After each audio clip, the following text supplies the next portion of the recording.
Hallo liebe Zuschauer, liebe Zuhörer. Herzlich willkommen zu unserer Sendung Lesen am Kamin.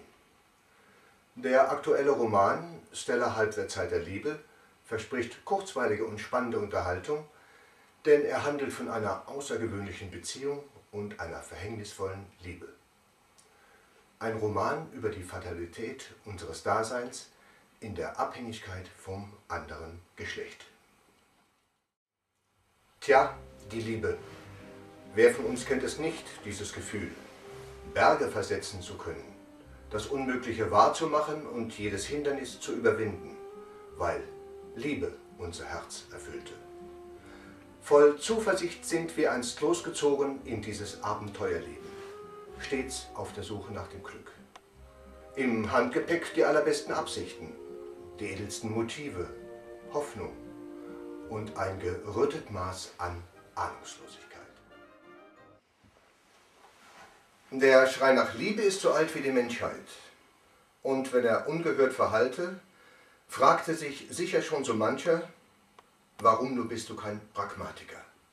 Oder noch besser ein Egoist, den aber auch gar nichts außer ihn selbst interessiert und der die Wörter Liebe und Glück nur aus der Boulevardpresse kennt. Dann wärest du ein beneidenswerter Mensch. Denn wehe du liebst und man will dich nicht mehr. Woran machst du es fest, dieses Leben, wenn dir außer der Hoffnung nichts geblieben ist? Doch bis es soweit war, machte er erst einmal eine ganze Reihe von Fehlern.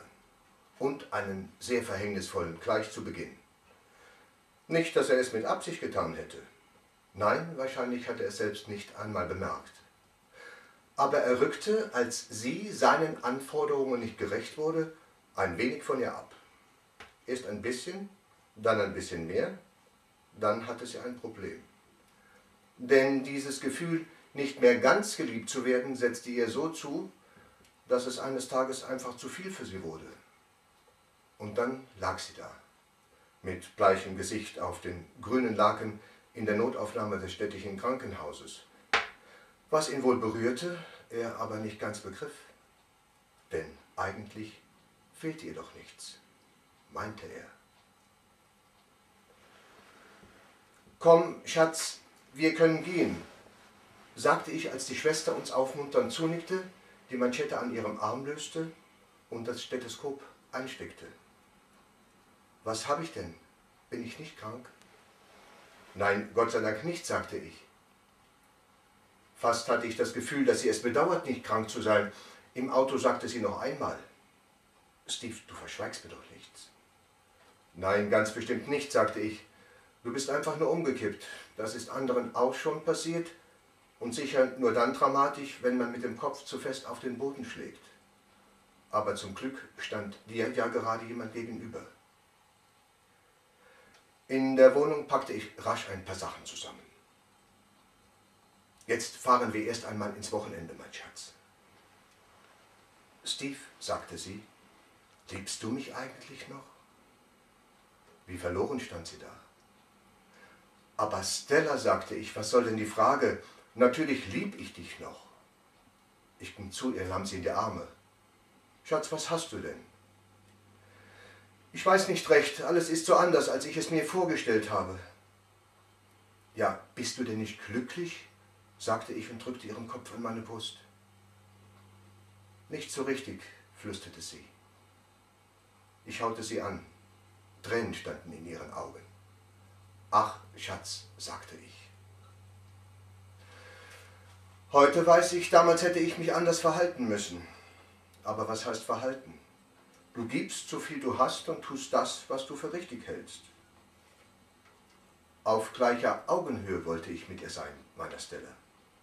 So hatte ich mir das vorgestellt. Aber wie willst du mit einem Menschen auf gleicher Augenhöhe sein, wenn 20 Jahre dich von ihm trennen?